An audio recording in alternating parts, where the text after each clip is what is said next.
तो शुरुआत करते हैं भारत के भौगोलिक प्रदेश के जो चैप्टर था उसके पार्ट 3 की। पार्ट 2 पहले हो गए, पार्ट तीसरा आज है।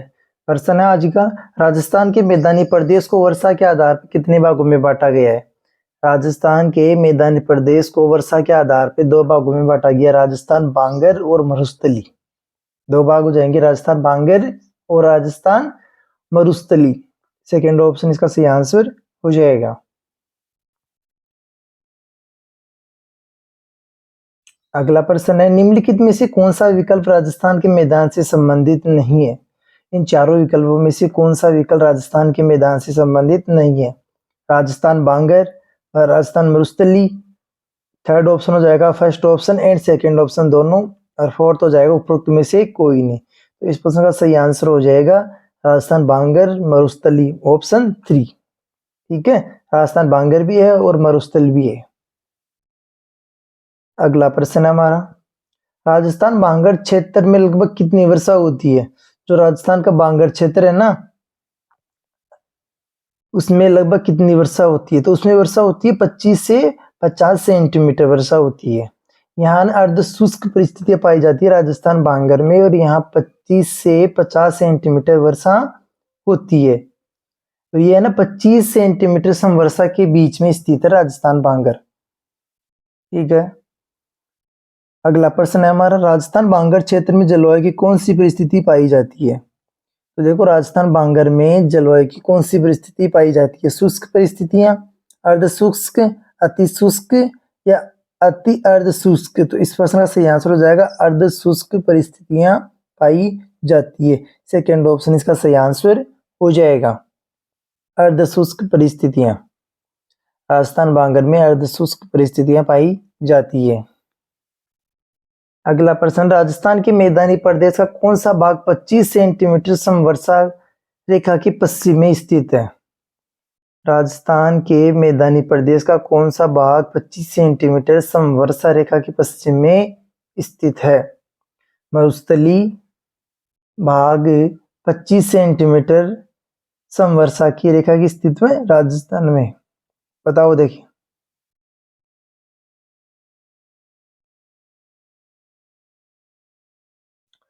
उसमें हो जाएगा मरुस्थली। ठीक है, मरुस्थली क्षेत्र में कितनी वर्षा होती है? 25 सेंटीमीटर से अधिक, 30 सेंटीमीटर से अधिक, 25 सेंटीमीटर से कम या 30 सेंटीमीटर से कम?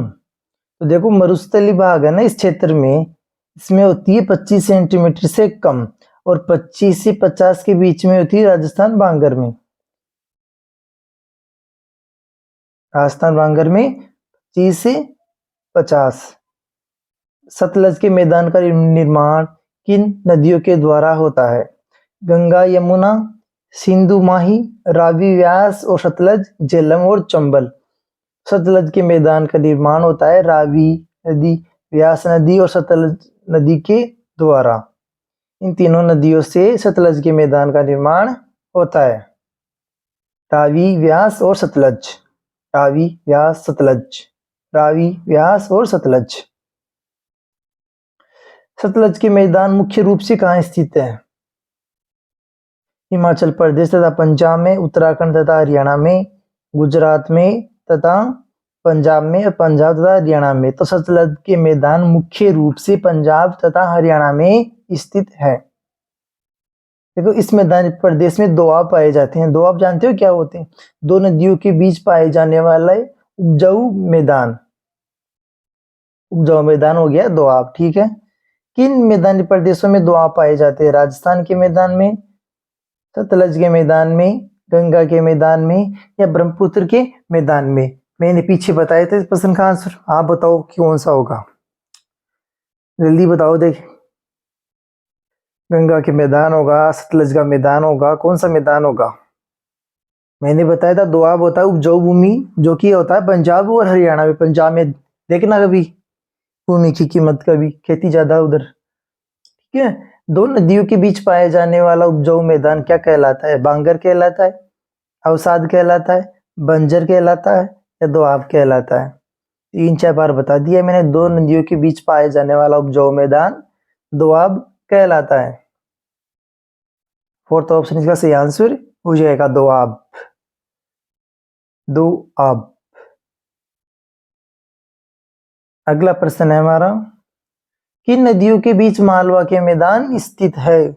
सतलज तथा सिंधु नदी के बीच में, घग्गर तथा सिंधु नदी के बीच में, या फिर रावी तथा सतलज नदी या सतलज तथा घग्गर नदी के बीच में मालवा के मैदान स्थित है? बताओ देखिए, किस नदी के बीच में मालवा के मैदान स्थित है? तो सतलज तथा घग्गर नदी के बीच में मालवा के मैदान स्थित है। अगला प्रश्न है, गंगा के मैदान का निर्माण किन नदियों के द्वारा होता है? गंगा के मैदान का निर्माण किन नदियों के द्वारा होता है? तो इसका निर्माण होता है गंगा नदी तथा उसकी सहायक नदियों के द्वारा। अब मुझे बताओ, गंगा नदी की सहायक नदियां कौन कौन सी है? देख जल्दी से बताओ। देख जब अपन पढ़ेंगे गंगा नदी के बारे में तब बताएंगे इसमें जो भी मैदान है, सहायक नदियां हैं। आप बताओ इसकी कौन कौन सी सहायक नदियां? गंगा के मैदान मुख्य रूप से कहाँ स्थित है? गंगा के मैदान मुख्य रूप से कहाँ स्थित है? यूपी, बिहार, पश्चिम बंगाल, राजस्थान, पंजाब, बिहार, यूपी, राजस्थान, पंजाब, गुजरात, महाराष्ट्र, गोवा। तो यूपी, बिहार, पश्चिम बंगाल में स्थित है। यूपी, बिहार और पश्चिम बंगाल में गंगा के मैदान स्थित है। मुख्य रूप से गंगा के मैदान को यूपी के पश्चिमी भाग में किस प्रादेशिक नाम से जाना जाता है? जो गंगा का मैदान है ना, उसे यूपी के पश्चिमी भाग में किस प्रादेशिक नाम से जाना जाता है? मिथिला नाम से, रोहिलखंड नाम से, अवध के मैदान की, या मगध से? तो रोहिलखंड के नाम से जाना जाता है यूपी के पश्चिमी भाग में गंगा के मैदान को। जो प्रादेशिक नाम है वहां का, जो उसे कहा जाता है, किस नाम से कहा जाता है यूपी के पश्चिमी भाग में? रोहिलखंड। गंगा के मैदान को लखनऊ के पास किस प्रादेशिक नाम से जाना जाता है? तो गंगा के मैदान को लखनऊ के पास अवध के मैदान के नाम से जाना जाता है। अवध का मैदान, अवध का मैदान गंगा के मैदान को कहा जाता है। First option. चलते अपने अगले प्रश्न। अगला प्रश्न है हमारा कि गंगा के मैदान को बिहार में गंगा के उत्तर में, गंगा का मैदान है ना, उसको बिहार में गंगा के उत्तर में किस प्रादेशिक नाम से जाना जाता है? अवध के मैदान से, रोहिलखंड से, बारिंद, या मिथिला? तो इससे बिहार में गंगा के उत्तर में है ना, मिथिला नाम से जाना जाता है। गंगा के मैदान को प्रादेशिक नाम है इसका मिथिला। बिहार में, लखनऊ में क्या हो जाएगा? अवध के। यूपी में क्या हो जाएगा? रोहिलखंड। रोहिलखंड यूपी में, अवध हो जाएगा लखनऊ में, बिहार में हो जाएगा मिथिला। गंगा के मैदान को कोसी तथा महानंदा के बीच किस प्रादेशिक नाम से जाना जाता है? कोसी तथा महानंदा के बीच में किस नाम से जाना जाता है? रोहिलखंड हो गया यूपी के पश्चिम में, मिथिला हो जाएगा बिहार में, लखनऊ में हो जाएगा अवध, और यहाँ हो जाएगा बारिंद। कोसी तथा महानंदा के बीच गंगा के मैदान को किस प्रादेशिक नाम से जाना जाता है? यही वापस रिपीट हो गया। बताओ देखिए कौन सा होगा इसमें? कोसी तथा महानंदा के बीच में किस नाम से जाना जाता है? बताओ देखिए। मैंने बता दिया, पिछले क्वेश्चन रिपीट हो गया, आपकी बारी है।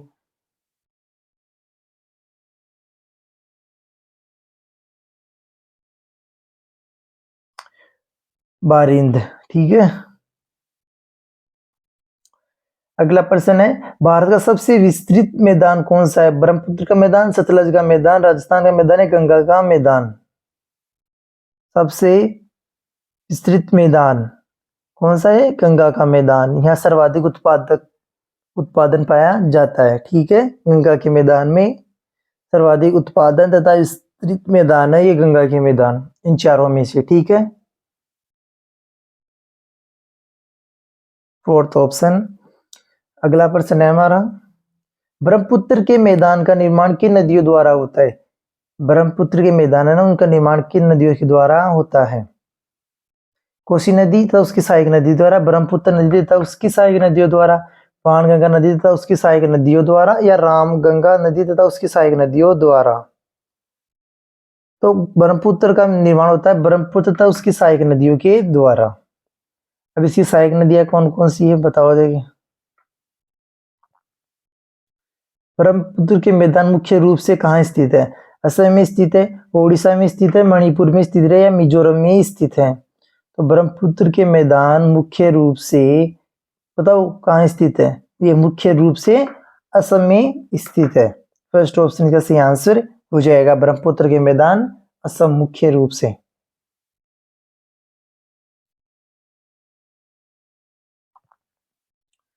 बात करते हैं अगले प्रश्न की। ब्रह्मपुत्र के मैदान सादिया से धूलभरी तक कितनी दूरी में विस्तृत है? ब्रह्मपुत्र के मैदान सादिया से धूलभरी तक कितनी दूरी में विस्तृत है? 300 किलोमीटर, 450, 500, 650। तो ब्रह्मपुत्र के मैदान सादिया से धूलभरी तक 650 किलोमीटर की दूरी में विस्तृत है। 650 किलोमीटर की दूरी में विस्तृत है। ब्रह्मपुत्र के मैदान की चौड़ाई कितनी है? 100 किलोमीटर, 200 किलोमीटर, 400 किलोमीटर या 600 किलोमीटर? तो जो ब्रह्मपुत्र के मैदान है ना उसकी चौड़ाई है 100 किलोमीटर। ठीक है, और ये कितनी दूरी में स्थित है? 650 किलोमीटर में।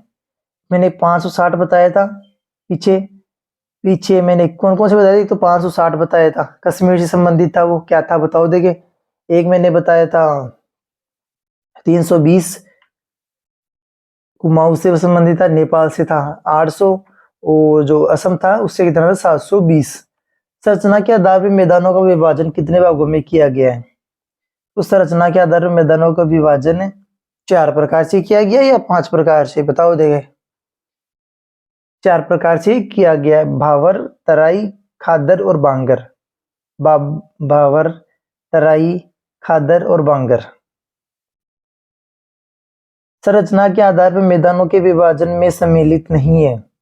भावर है, तराई ये भी है, खादर ये भी है और बांगर ये भी है। दोआब और बारी नहीं है। थर्ड ऑप्शन इसका सही आंसर हो जाएगा। बावर और तराई है, खादर और बांगर भी है, दोआब और बारी नहीं है।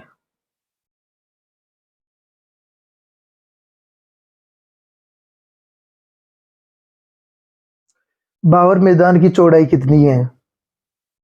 जो बावर का मैदान है ना उसकी चौड़ाई कितनी है? 4 से 15, 8 से 15 किलोमीटर, 12 से 30 किलोमीटर, 16 से 30 किलोमीटर। तो इस मैदान है ना बावर के मैदान, इसकी चौड़ाई है 8 से 15 किलोमीटर चौड़ाई। ठीक है,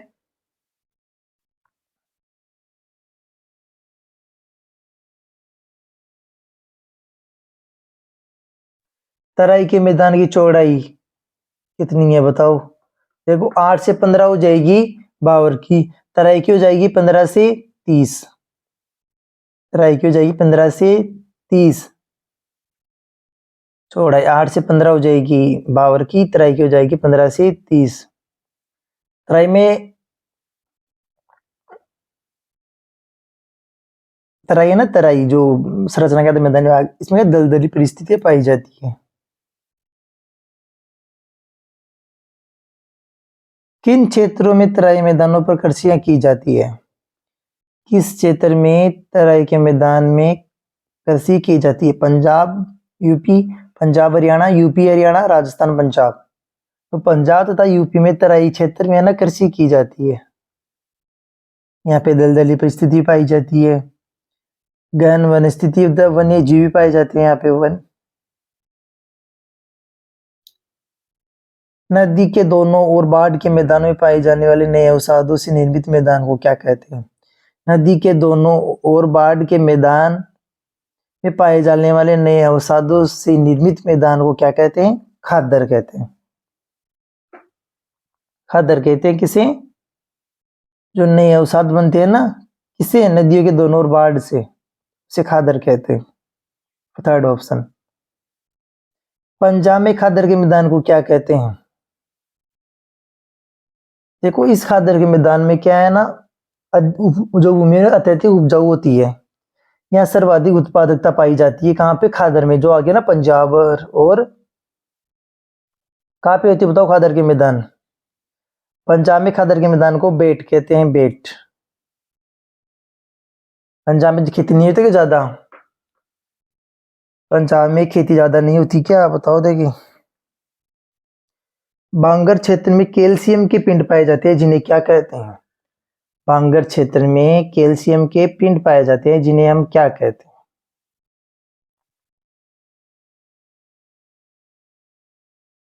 बताओ देखिए, कंकड़ और कंकर। बांगर क्षेत्र में कैल्शियम के पिंड पाए जाते हैं जिन्हें कंकड़ और कंकर कहते हैं। बांगर क्षेत्र में अधिक अपरदन के कारण पीछे कंकर युक्त भूमि रह जाती है जिसे क्या कहते हैं? जो कंकर युक्त भूमि है ना, जो बांगर क्षेत्र में अत्यधिक अपरदन से जो ऊपरी है ना मोलाई मिट्टी होती है ना, वो तो हो जाती है नष्ट। पीछे बचते हैं क्या? कंकर पत्थर। तो उन्हें क्या कहते हैं? उन्हें कहते हैं हम बूड। बूड कहते हैं उन्हें, बूड।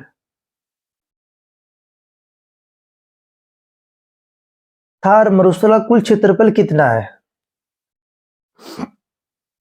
2 लाख वर्ग किलोमीटर, 4 लाख वर्ग किलोमीटर, 6 लाख वर्ग किलोमीटर या 8 लाख वर्ग किलोमीटर? तो थार का मरुस्थल है ना, वो भारत के किस ओर स्थित है? पश्चिम में, पूर्व में, उत्तर में, दक्षिण में? बताओ देखिए। ये प्रश्न का सही आंसर हो जाएगा 2 लाख वर्ग किलोमीटर में।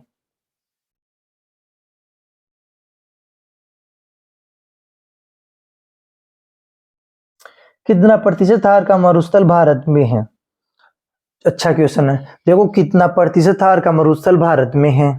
कितना प्रतिशत है ना जो भारत का थार का मरुस्थल, उसका कितना परसेंट राजस्थान में है, और जो थार का मरुस्थल कितना पाकिस्तान में? तो बताता हूँ। 85% थार का मरुस्थल है ना वो भारत में है, 15% हो जाएगा पाकिस्तान में, वो 60% मरुस्थल हो जाएगा राजस्थान में थार के मरुस्थल का। बाकी हो जाएगा गुजरात, पंजाब, हरियाणा, इधर है ना।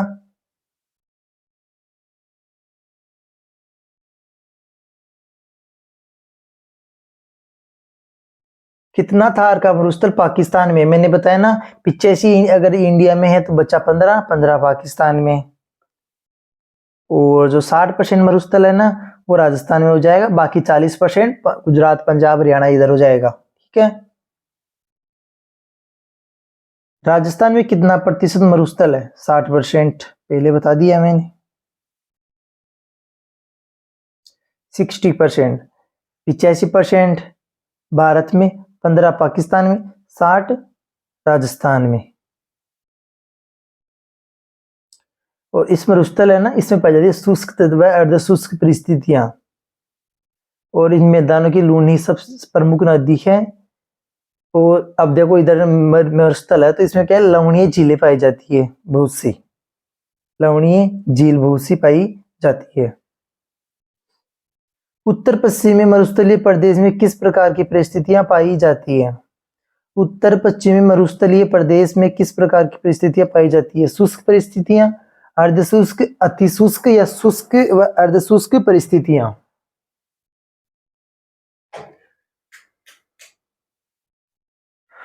तो इसमें शुष्क और अर्धशुष्क परिस्थितियां पाई जाती है। उत्तर पश्चिमी मरुस्थलीय प्रदेश की प्रमुख नदी कौन सी है? मैंने बताया उत्तर पश्चिम की है ना जो लूनी नदी है, प्रमुख नदी है, यहाँ बहुत सी लवणीय झीलें पाई जाती है। अब मुझे दो आप लवणीय झीलों के नाम बताओ देखिए, उत्तर पश्चिम वाली, जल्दी से। एक बताओ, ये वुड फॉसिल पार्क कहाँ पे है, ये भी बताओ देखिए। बीकानेर में है, जैसलमेर में है, गंगानगर में है, जोधपुर में है, बाड़मेर में है? बताओ देखिए। थार का मरुस्थल किस क्षेत्र में स्थित है? दक्षिणी राजस्थान में है, उत्तरी राजस्थान में है, पश्चिमी राजस्थान में है, पूर्वी राजस्थान में? बताओ, अगर थोड़ा बहुत मैप याद है आपको इंडिया का, राजस्थान का, तो इसे भी बता दो कि जल्दी बताओ देखिए इस प्रश्न का उत्तर। सबसे ज्यादा तो किस में है? राजस्थान में 60% थार का मरुस्थल। क्या मरुस्थल बढ़ रहा है या रुक गया है? मुझे बताओ देखिए, कि पहले मरुस्थल 60% था, अब 61 हो गया, पहले 55 था, फिर 60 हो गया? बताओ देख। थार के मरुस्थल की उत्पत्ति के बारे में किस विद्वान ने अपना योगदान दिया था? लाटूस ने, वाल्मीकि ने, आरपीसी मिश्रा ने या आर्यभट्ट ने? देखो, वाल्मीकि ने थोड़ी दिया था। इसका प्रश्न का उत्तर सही है लाटूस। लाटूस नामक विद्वान ने पश्चिमी राजस्थान में बालू की उत्पत्ति के विषय में बताया था कि यह मिट्टी है ना प्रचलित दक्षिण पश्चिम जहां उताऊ द्वारा लाई गई तथा पश्चिम राजस्थान के अधिकांश भागों में जमा होगी। ठीक है। थार के मरुस्थल में कौन कौन से खनिज पाए जाते हैं? अच्छा प्रश्न है। थार के मरुस्थल में कौन कौन से खनिज पाए जाते हैं? देखो यहाँ पाया जाता है अभ्रक पाया जाता है, जिप्सम पाया जाता है, एस्बेस्टोस पाया जाता है, कोयला, तांबा, घिया पत्थर, संगमरमर, इमारती पत्थर, रॉक फॉस्फेट, फेल्सफोर, खनिज तेल बहुत से पाए जाते हैं। ठीक है। जैसलमेर में बनने वाले वार्षिक मेला कौन सा है जो कि थार के मरुस्थल की पुष्टि करता है? पुष्कर मेला जैसलमेर में पड़ता है क्या? सुया मेला चौहाट कहाँ पड़ता है? जैसलमेर में। रणगौर मेला कहाँ पड़ता है बताओ? देखो अगर आपको इन तीनों के बारे में पता है तो आप मुझे बता दो कि इस प्रश्न का उत्तर क्या होगा। वैसे इस प्रश्न का उत्तर हो जाएगा मरु मेला जैसलमेर में बनने वाला। ठीक है। तटवर्ती मैदानी प्रदेश कच्छ प्रायद्वीप से लेकर स्वर्ण रेखा नदी तक कितनी दूरी में स्थित है? तटवर्ती मैदानी प्रदेश कच्छ प्रायद्वीप से लेकर स्वर्ण रेखा नदी तक कितनी दूरी में स्थित है? 2000 किलोमीटर, 4000 किलोमीटर, 6000 किलोमीटर या 8000 किलोमीटर? तो ये हो जाएंगे 6000 किलोमीटर, जो कच्छ प्रायद्वीप से लेकर स्वर्ण रेखा नदी तक विस्तृत है। तटवर्ती मैदानी प्रदेश को प्रमुख रूप से कितने भागों में विभाजित किया गया है? तटवर्ती मैदानी प्रदेश को 2 भागों में विभाजित किया गया है, पश्चिमी तटवर्ती, पूर्वी तटवर्ती। पश्चिमी तटवर्ती और पूर्वी तटवर्ती। ठीक है। 2 भागों में। तटवर्ती तट तट। ठीक है। तटवर्ती मैदानी प्रदेश कच्छ प्रायद्वीप से लेकर स्वर्ण रेखा नदी तक कितनी दूरी में स्थित है? ये वापस आ गया, रिपीट हो गया। 6000 6000 है कि इसमें बताओ, देखिए 6000 होगा, 2000 होगा, 4000 होगा, 8000 होगा। 6000 होगा, पिछले बता दिया था मैंने। पश्चिमी तटवर्ती मैदान विस्तृत है कच्छ से स्वर्ण रेखा नदी के बीच में, स्वर्ण रेखा से नदी से कन्याकुमारी तक, माही नदी से कन्याकुमारी तक, या कच्छ से कन्याकुमारी तक। तो ये है ना पश्चिमी तटवर्ती मैदान, ये कच्छ से कन्याकुमारी तक विस्तृत है। कच्छ से कन्याकुमारी, कच्छ से कन्याकुमारी तक विस्तृत है पश्चिमी तटवर्ती मैदान। पश्चिमी तटवर्ती मैदान में नदबुक निर्माण के प्रमुख कारण कौन कौन से? देखो नदबुक निर्माण का प्रमुख कारण है इसमें नदी का जो छोटा मार्ग होना, उच्च गति होना, कठोर चट्टानों वाला तल हो जाएगा, ज्वारीय गतिविधियां हो जाएगी। तो इसमें उपरोक्त सभी सही आंसर हो जाएगा। छोटा मैदान, उच्च गति, चट्टान वाला तल और ज्वारीय गतिविधियां। और जो ये मैदान है ना, ये 50 से 100 किलोमीटर चौड़े हैं।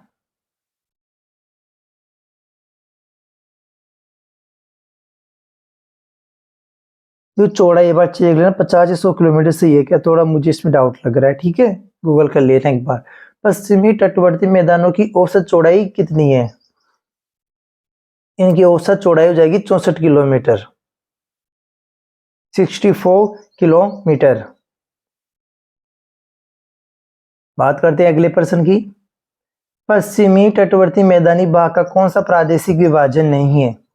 जो पश्चिमी तटवर्ती मैदान है ना, उसको जो 6 भागों में प्रादेशिक विभाजन किए गए, कच्छ, काठियावाड़, गुजरात, कोंकण, कन्नड़, मालाबार। कच्छ, काठियावाड़, गुजरात, कोंकण, कन्नड़ और मालाबार। तो मुंबई और साबरमती इसमें उत्तर नहीं है। देखो इसकी 3 वीडियो हो गई आज, 2 वीडियो और है, फिर ये टॉपिक कंप्लीट हो जाएगा। मिलते हैं अपनी अगली 2 वीडियो के अंदर। ठीक है, तब तक आप वीडियो को दोबारा देखो, इंस्टाग्राम पे जाके प्रश्नों के उत्तर दो। तो लाइन टू लाइन मैंने क्वेश्चन कराई, ऐसे नहीं किया कि मोस्ट क्वेश्चन जो एग्जाम में आए वही बता रहा हूँ, पूरे बता रहा हूँ। एग्जाम में आएंगे वे तो आपको कहीं मिल जाएंगे, पूरे आपको कहीं नहीं मिलेंगे। ठीक है, थैंक यू, मिलते हैं अगली वीडियो में।